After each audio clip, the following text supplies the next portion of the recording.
छत्रपती संभाजीनगर जिल्ह्यातील सिल्लोड तालुक्यातील घाटनांद्रा ते कन्नड तालुक्यातील टाकळी अंतूर या रस्त्याची गेल्या कित्येक वर्षांपासून अत्यंत दुरावस्था झाली असून रस्त्यावर ठिकठिकाणी मोठमोठे खड्डे पडले असल्यामुळे वाहनधारकांना पावसाळ्यात मोठी कसरत करत रस्त्यावरून वाहन चालवावे लागत आहे।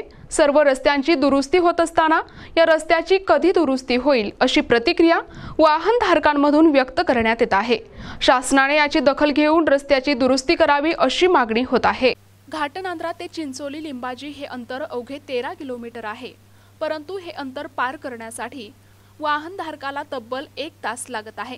त्यामुळे त्यांचा वेळ आणि पैसा देखील वाया जातोय।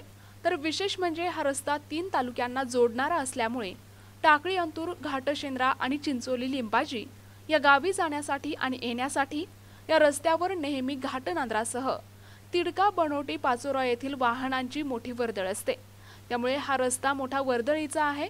तर विशेष म्हणजे चिंचोली हे गाव बाजारपेठेचे असल्याने व्यापारी वर्ग आणि व्यावसायिक आणि सरकारी कर्मचारी, शिक्षक, नोकरदार वर्गाचाही सतत या रस्त्यावर मोठ्या प्रमाणावर वावर असल्याने रस्त्यावर पडलेल्या खड्ड्यांचा या मंडळींना मोठा त्रास सहन करावा लागत आहे। रस्त्यावर ठिकठिकाणी मोठमोठे खड्डे पडले असल्याने खड्ड्यात रस्ते की रस्त्यात खड्डा अशी अवस्था या रस्त्याची झाली आहे। रस्त्यावरील खड्डी उघडी पडलेली असल्याने वाहन थेट खड्ड्यात जाऊन अपघात होण्याचे प्रमाण मोठ्या प्रमाणावर वाढले आहे।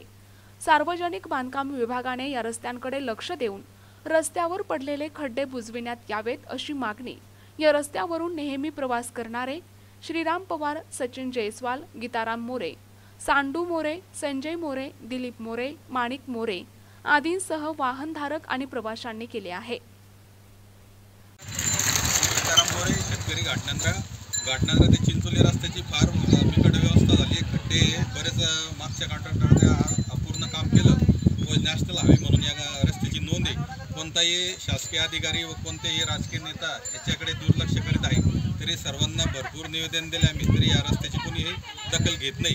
तरी पावसाचे दिवस आहे, मोठमोठे खड्डे झाले, वाहन फार बिकट व्यवस्था आहे। मोठमोठे खड्डे वाहन चालवताना बरेच काही पाण्यामध्ये पडले व अपघात झाले। तरी शासनाने याच्याकडे लक्ष करून तुरंत या काम करण्याची विनंती करत आहे। प्रतिनिधी राम जोशी, NTV न्यूज मराठी, घाटनांद्रा, छत्रपती संभाजीनगर।